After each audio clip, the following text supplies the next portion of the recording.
Hello, babe. That's my really bad Sammy Hagar impression from the first track of the 5150 album song called Good Enough.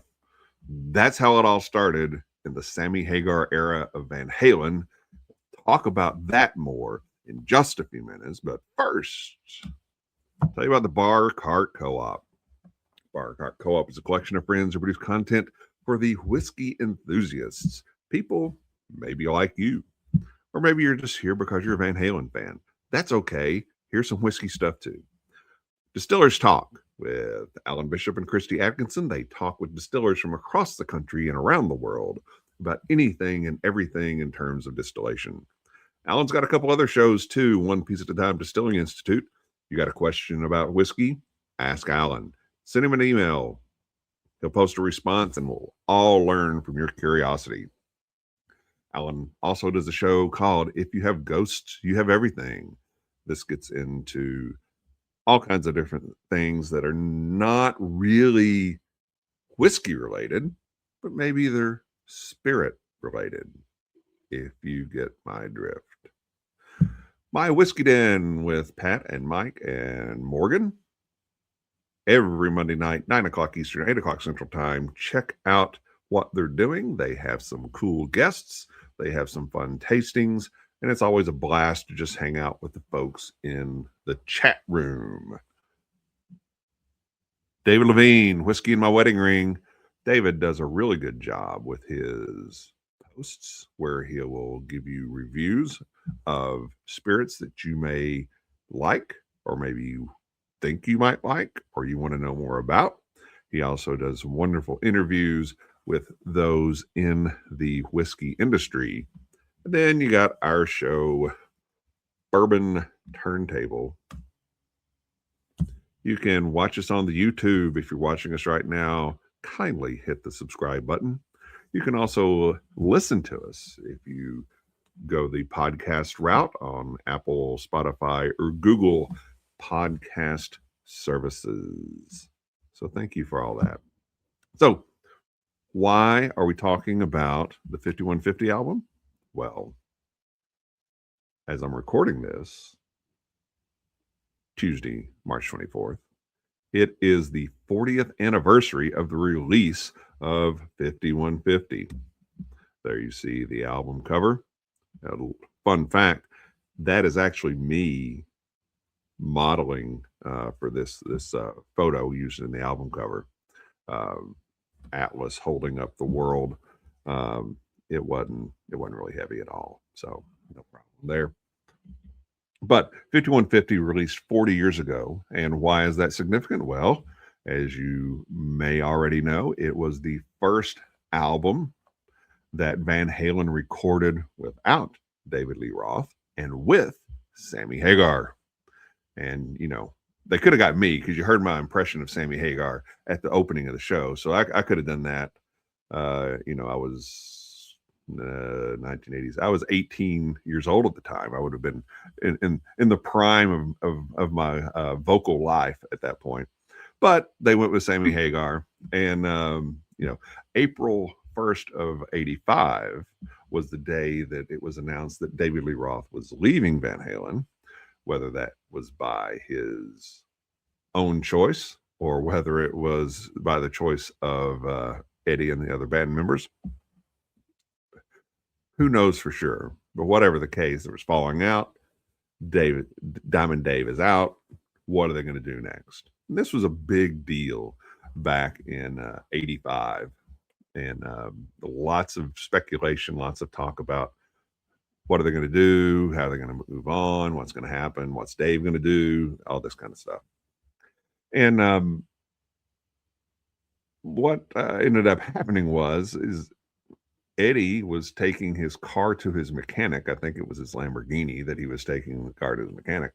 And the mechanic suggested that he talk to Sammy Hagar about taking over as the lead singer for the band. And so Eddie called up Sammy. They talked, and what do you know? There was a fit. Sammy had had uh, a time where he was the lead singer of Montrose, and then he had a successful solo career with "I Can't Drive 55" and um, "It's the One Way to Rock," and some good solo career, but never to the heights that he went with Van Halen, of course. So September 1985, Sammy Hagar and his band are playing Farm Aid, and they do a set. And at the end of the set, who walks on the stage but Eddie Van Halen, guitar in hand? And they do a cover of Led Zeppelin's Rock and Roll. And at the conclusion of the song, Sammy announces that he is going to be the next lead singer for Van Halen. And thus the Van Hagar era begins. Some people say that with affection, some people say that with derision. Whatever the case, it is a very significant new direction for Van Halen, one of the biggest rock bands in the world at the time. And, where are they going to go? What are they going to do? What's it going to sound like? So, took a few months for us to find out. In February of 1986, the band completed recording 5150, and it was released around a month later. Now, something that was very different this time is the producer, formerly in all the previous Van Halen albums, Ted Templeman had been the producer. He chose to work on David Lee Roth's solo project instead of the new Van Halen album. Okay, you be the judge of how sound that choice was. So, but Ted would return to produce Van Halen for Unlawful Carnal Knowledge, I guess 2 albums later. So, album came out. It was a huge, huge hit. The first number 1 album in the U.S. for Van Halen, the first number 1 album in the U.S. or anywhere for that matter for Sammy Hagar. The album, like I said, big success. The band went on tour, and they did very few songs from the back catalog of Van Halen. It was primarily focused on 5150. There were also there were a few songs from the back catalog that they did on the 5150 tour. I think Panama and You Really Got Me, but not a lot. They basically did the entire 5150 album live, and they did a couple of Sammy Hagar solo project songs on the tour as well. So if you were going to that show, that could have been a bit disappointing once the novelty ran out with Sammy Hagar as lead singer. You're not hearing any of the old stuff, so that could have been really disappointing for people that went and saw the show. And if you want to see the show, there is a concert video called Live Without a Net, which was the 5150 tour recorded. So you can check that out if you'd like. In big picture, was Van Halen better with Diamond Dave or with Sammy Hagar? I think both definitely had their merits. I think while David Lee Roth may not have been the better vocalist, I think he is definitely the better frontman. A lot more personality and flash and flamboyance in front of a crowd. But that was also part of his undoing, because that persona never really left him once he got off the stage, and I think that's one of the things that created the friction with Eddie and the rest of the band. Um, Sammy was, had less edge to him than David Lee Roth, but I think you could probably say that of about 99% of the population on the planet and elsewhere. Um, Sammy Hagar was an accomplished guitarist, so that added to what the band could do live, and let Eddie play more keyboards if he wanted to, which again was a point of friction between uh, Roth and Eddie. And I think that Sammy was probably a better lyricist than David Lee Roth was. Um, but I don't feel Tardy is one of the greatest lyrics in rock and roll history, and you won't convince me of otherwise.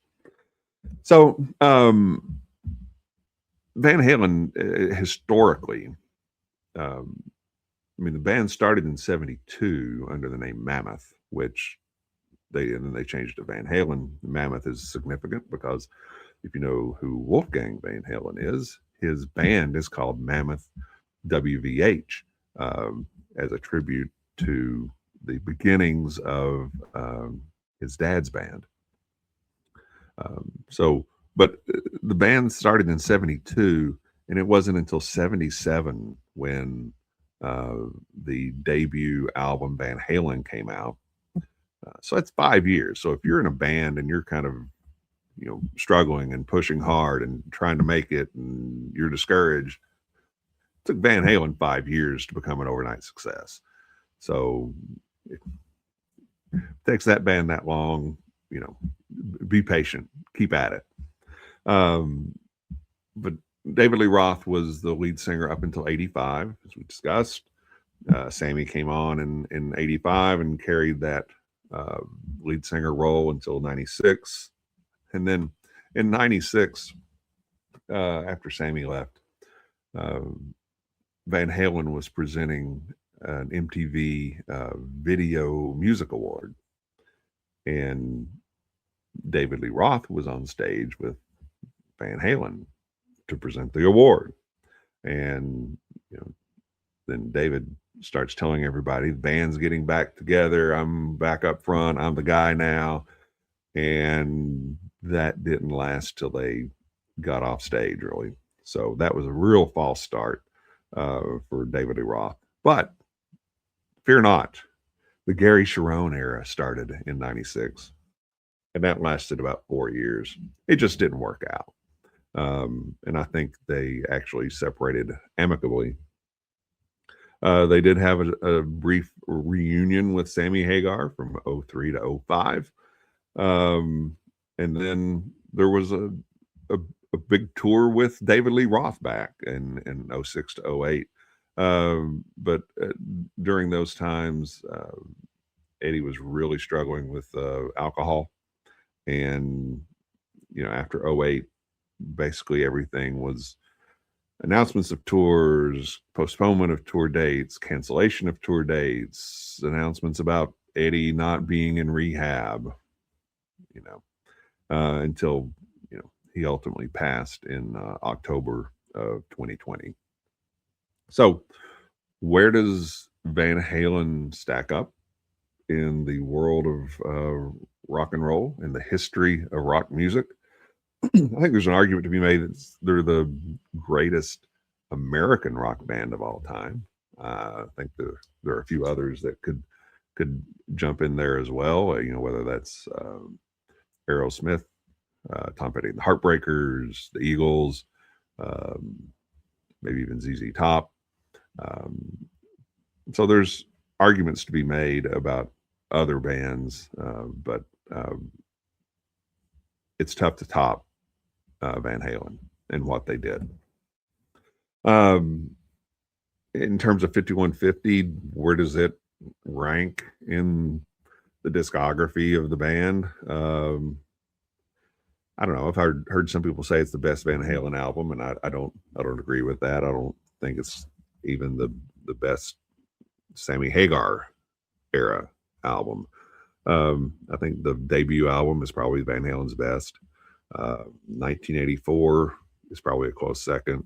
Fair Warning um, is probably I would probably rank it third. For Unlawful Carnal Knowledge, I would probably put fourth, and that would make it the best of the Hagar era. 5150 would probably be close behind that. I think when you're looking at that album, you had some tremendous singles. Why Can't This Be Love and Dreams and Love Walks In. Best of Both Worlds is probably my favorite song on the album. But I think there are a few songs on there that are not that great. But it was definitely a different direction for the band in terms of one, the production, and two, the content. More keyboards, more ballads than you typically would hear from Van Halen. But you know that was the direction that they chose to go, and you can't argue that it wasn't extremely successful, especially in light of the album going to number one. Buoyed, I'm sure, by the interest in the new lead singer. So, what do you think? Where does 5150 line up for you? How important is this album in rock history? In certainly in American rock history, but I think in rock history overall, it's fairly significant, just because of the success that the band as a whole has had. I think if you look at the other members of the band, um, Alex Van Halen is a tremendous drummer. Uh, he just has the misfortune of being in a band with his brother, and that's going to overshadow pretty much everybody. Um, Michael Anthony's good bass player, not my favorite by any stretch, but I thought he was solid and he did his job. Ultimately, he was replaced with Wolfgang Van Halen towards the end of the band, but I think he certainly contributed a lot along the way. So 5150, think about where it ranks in your mind. Now, want to get into some whiskey. Probably should have taken a pour talking about Van Halen. I think it was Michael Anthony that would uh, take a big swig from a bottle of Jack before he started the show. But got a couple of whiskeys I want to share with you today, and some Easter candy that I think you might want to pair with a pour of your own. Maybe it's one of the things that I'm going to share with you here. Maybe it's something else, but Easter candy works really, really well with whiskey, and don't let anybody tell you otherwise, especially that bunny. So first thing is this Maker's Mark French Oak Cask Strength. I'm typically not a huge Maker's Mark fan. I don't dislike it. It's just not usually something that I gravitate towards right out of the gate. But if you handed me a pour of Maker's Mark, I'm not going to turn it down.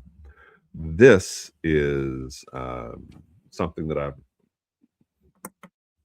tried here lately, and very impressed with it.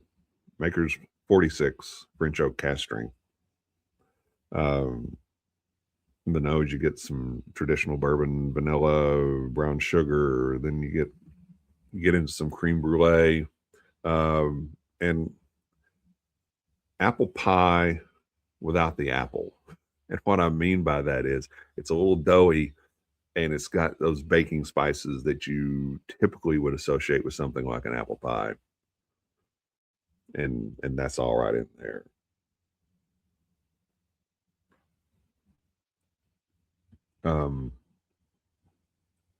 Those spices still come through: caramel,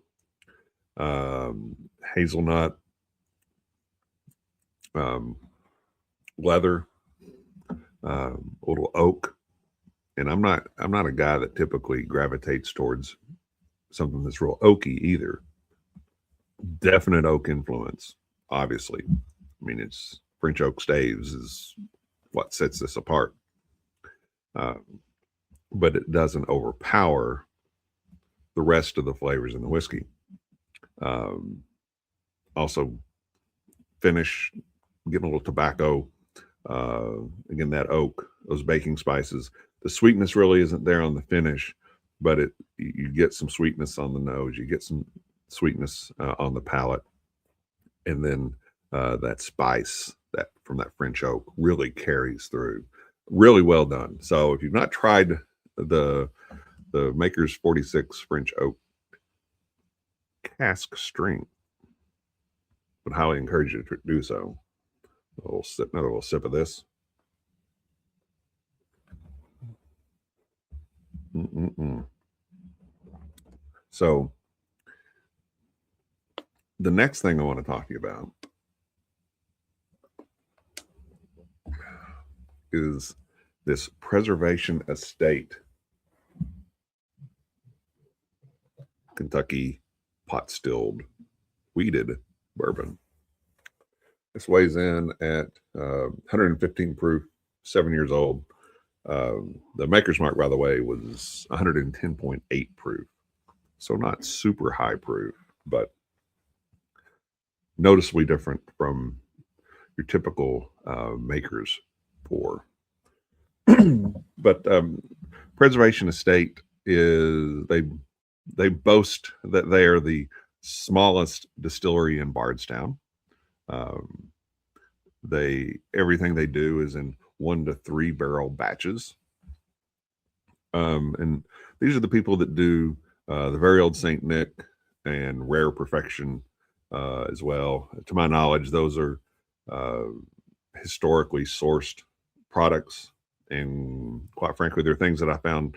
Oh, that looks interesting, but usually the price point has been rather excessive, and they're very difficult to get your hands on. So, not things that I've really tried or sought out, but good buddy Amzie Winning. We were at a bar in Frankfurt not too long ago and trying some different things. And he suggested I try this Preservation Estate, and I did, and it's fantastic. And I appreciate that recommendation. So shout out to Amzie and Bourbon on the Banks. So this is, let me read you the mash bill real quick. It is local artisan corn, harvest wheat, whatever that is, and dark toast malted barley. So there we go. Yeah. So on the nose, it's a little dark, chocolate, like chocolate malt, molasses, Big Newton. So not like Fun Dip and Fruit Stripe gum or anything crazy like that. Nothing light-hearted.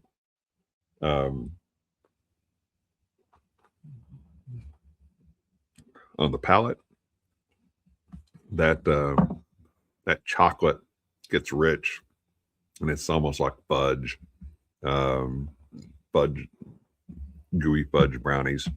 A little dried cherry, toffee, toasted oak, a little cinnamon. It's very viscous. Really nice. Really nice to taste. On the finish, chocolate's still there. There's some oak there too. I guess that 7 year in the barrel, that oak's going to come through a little bit. But again, this is not a tannic, over oaked whiskey by any means. A lot of flavor, a lot of what I would consider kind of dark flavors, but they work really well. And this is fun. This is fun to drink. Yeah, I would recommend seeking that out.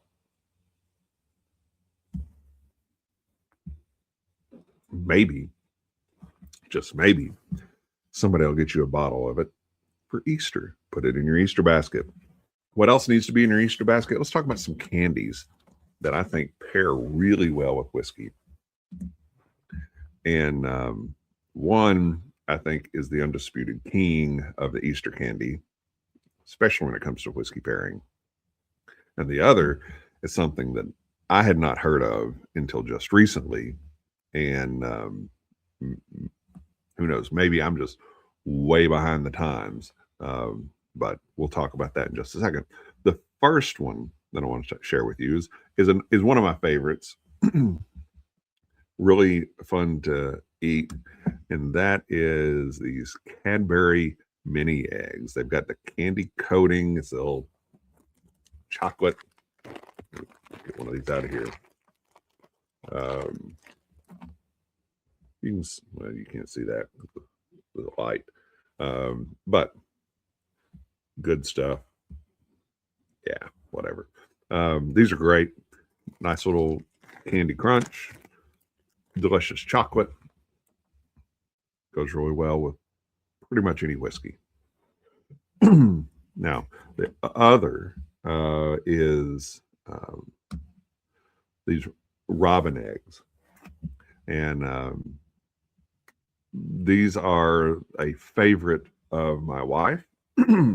It is basically a Whopper with an extreme makeover. Basically malted milk ball with an extreme makeover. So this is one of my wife's favorites, and which we bring this back around for a moment to 5150. My wife grew up in a home where rock and roll music was not appreciated, and so she, I've spent the better part of the last 37 years educating her on the wonderful things of rock music that she may have missed. And but one album, I think it was a cassette that she did buy, was Van Halen's 5150, and snuck that into the house. And I don't know if it was her copy of the cassette or her brother's, Jim. So Jim, if I'm wrong about this, you can correct me. But apparently that stowed away 5150 cassette was found by their mom, and she kind of snapped it in two. Apparently she preferred the David Lee Roth era of Van Halen over the Sammy Hagar era of Van Halen. But anyway, back to more fun things. These robin eggs, those work really well with whiskey as well. The malted milk ball thing, that can't help but go well with a whiskey. Now, the next one is something that I'd not really heard of until this year, and that is these Dubai chocolates. I had no idea what a Dubai chocolate was until this year. And apparently it was something that was created. I thought, okay, this is probably something that's been around since, the Middle Ages or something. But no, it's been around all of 5 years. 2021, this was created in Dubai. And a lot of the Middle Eastern influence, of course, but it's inside the chocolate is some shredded pastry and pistachio cream. Very delicious. Not very, it's kind of pricey, but it is worth checking out for sure. Okay, last but definitely not least, because this is the king of Easter candies, especially when it comes to pairing with whiskey. And that is the Reese's peanut butter egg. Reese's. It's Reese's, not Reese's. It's Reese's peanut butter egg. And if you don't believe me, ask Christy Atkinson, and she'll tell you Reese's eggs are the thing. Now, of course, they turn these peanut butter cups into everything, depending on the holiday, hearts and Christmas trees, and you know, I don't know, turkeys probably for Thanksgiving. I don't know, but in terms of pairing with whiskey, it just doesn't get any better than that.